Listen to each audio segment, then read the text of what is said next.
Isu reshuffle Kabinet Merah Putih mencuat. Meskipun pemerintahan Prabowo Subianto dan Gibran Raka Buming Raka baru berjalan 6 bulan.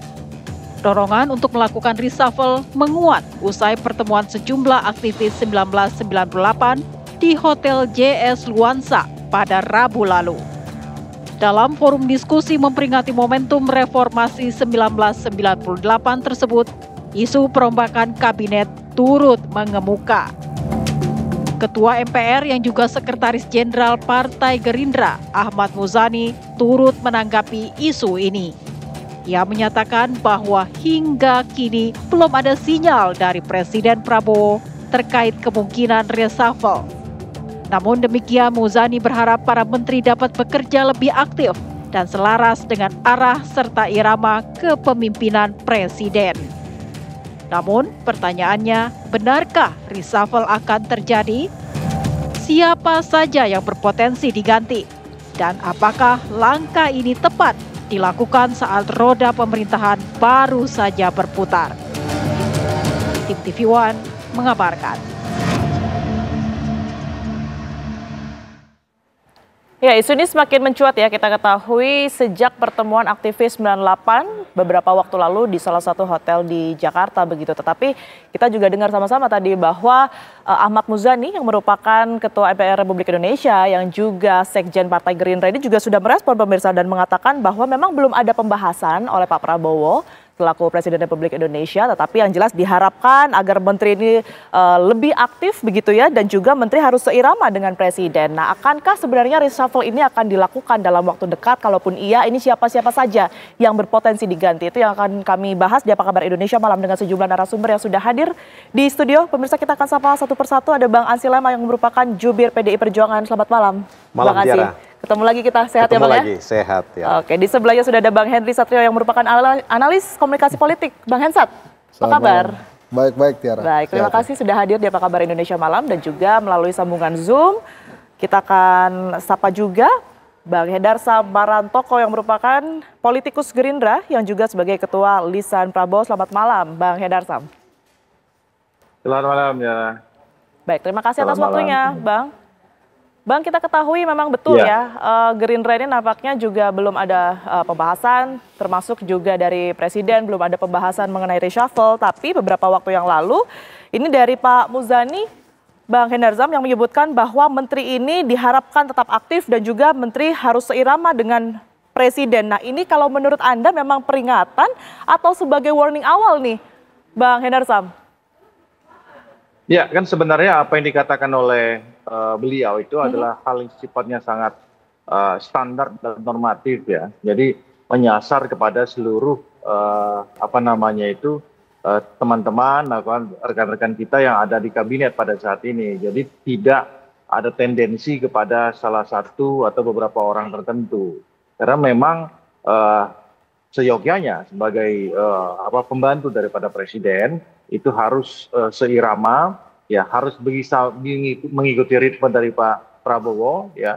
Sama sebagaimana kita ketahui beliau ini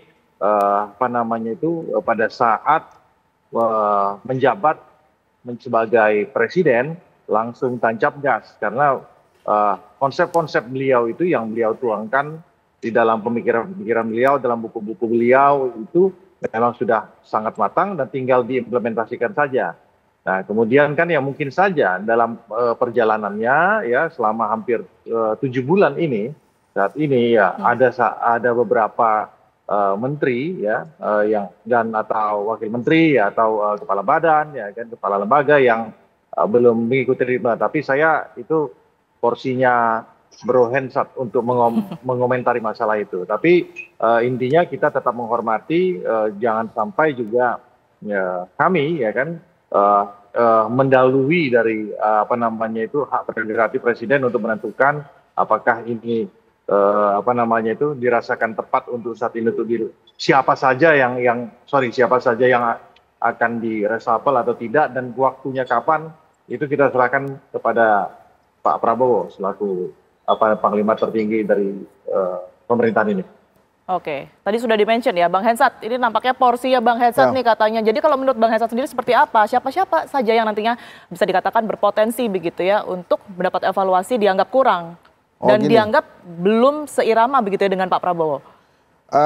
Mudahnya sih begini, kita lihat dari pengalaman sebelumnya aja ya. Pada saat Mendikti itu diganti, itu kan ada dua catatan yang terlihat secara kasat mata ya. Jadi yang pertama adalah Pak Prabowo tuh nggak suka menteri yang gaduh gitu ya. Waktu itu kan Mendikti bikin gaduh tuh, demo di mana-mana, kemudian ada isu bahwa bayaran kuliah tuh ya UKT itu bakal naik gitu ya gara-gara efisiensi. Terus yang kedua, tidak bisa memanage stakeholdernya. Waktu itu stakeholdernya Pak Menteri siapa ya? Itu karyawan di kementeriannya aja. Jadi ya kita lihat aja sekarang ada nggak menteri yang kemudian gagal dalam mengatur atau memanage stakeholdernya, artinya stakeholdernya relasinya nggak bagus dengan dia dan kemudian bikin gaduh atau tidak gitu kan. Pengalamannya itu aja. Nah kalau memang ada, ya menteri-menteri ini ya siap-siap aja untuk diganti gitu. Saya nggak akan bicara lagi tentang prerogatif presiden deh. Tapi kan kalau kita lihat misalnya ambil contoh lah Menteri Kesehatan. Masuk nggak dia ke dua kategori tadi? Masuk tuh. Dia bikin gaduh iya, kemudian memanage atau memanage relasi stakeholdernya juga nggak bisa tuh. Sekarang banyak sekali guru besar kedokteran, profesor-profesor, kemudian dokter-dokter dari berbagai universitas itu memprotes kebijakan dia. Ya dia bilang dokter umum bisa sesar dan lain-lain itulah. Nah apakah dia mungkin berpotensi atau tidak? Ya terserah Pak Prabowo. Tapi kan yang perlu kita garis bawahi gini. Memang presiden haknya ganti menteri. Kata Pak Muzani, yang Sekjen Gerindra belum ada pembahasan. Tapi kan yang mesti diperhatikan kenapa kemudian masyarakat merasa presiden perlu nih mengganti menterinya. Kan ini seperti kalau dalam pertandingan sepak bola, Liverpool yang hari ini akan pawai kemenangan itu misalnya, kalau kita nonton Liverpool nih, kalau kita lihat kok mainnya gini amat ya. Itu kan boleh ya, penonton tuh bilang nih musuhnya nih pemain tengahnya diganti nih, backnya diganti nih, kipernya diganti nih, atau dalam penyerang tengahnya gitu ya. Merasa ada yang terganggu, ada yang mengganggu begitu ya. Iya, harusnya kan kita, ini publik nih melihat nih, ini kok kabinet begini amat nih. Ini harusnya nih diganti nih menterinya, ini diganti nih begini. Keinginan publik terhadap pergantian itu bukannya mau gangguin pemerintahan Pak Prabowo, tapi semata-mata memberikan masukan. Pak Prabowo coba deh kalau ini diganti nih, menteri-menteri ini diganti, menteri ini diganti, mungkin larinya lebih cepat. Gitu-gitu kan kita misalnya menuju peluncuran Koperasi Merah Putih, MBG sudah, MBG sedang dievaluasi. Apakah itu juga ada pergantian atau tidak ya terserah Pak Prabowo. Koperasi Merah Putih 400 triliun, itu kan dananya itu mau diganti apa enggak ya terserah Pak Prabowo. Bikin gaduh nggak menterinya, itu lagi kita lihat lagi lah. Itu indikatornya ya kalau dari Bang Hensat? Iya indikatornya sih itu aja. Bikin gaduh salah satu yang tadi sempat disebut. Bikin gaduh sama tidak bisa memanage stakeholdernya. Oke, saya ke Bang Hansi. Bang Hansi, kalau PDI Perjuangan kan kita ketahui ini saat ini di luar pemerintahan begitu ya. Mewakili publik untuk kemudian ini memberikan kritikan-kritikan terhadap pemerintah. Anda melihatnya kinerja selama kurang lebih hampir 7 bulan ini dari Kabinet Merah Putih seperti apa? Ya tentu ada sejumlah catatan ya. Yang pasti kalau kita bicara soal reshuffle, basis atau dasar reshuffle ini adalah haruslah merupakan evaluasi atas kinerja dari para menteri ini. Dan itu parameternya harus betul-betul ketat dan juga objektif. Sehingga kemudian tidak menjadi faktor like and dislike atau sekedar reshuffle ini dilakukan untuk sekedar mengganti yang lain dan kemudian bagi-bagi posisi politik dan seterusnya. Gitu. Saya ingin menggarisbawahi ataupun menegaskan yang tadi dikatakan reshuffle adalah hak prerogatif presiden. Betul, ini yang disebut dengan presidential discretion. Menyangkut kapan reshuffle itu dilakukan, siapa yang harus diganti, dan siapalah yang layak untuk menggantikannya. Tetapi hari-hari ini tentu suara-suara publik ini juga harus didengar dan direspon secara cepat oleh pemerintahan Presiden Prabowo Subianto ini. Karena apa? Karena hari ini tantangan lokal, nasional maupun global ini tidak sederhana.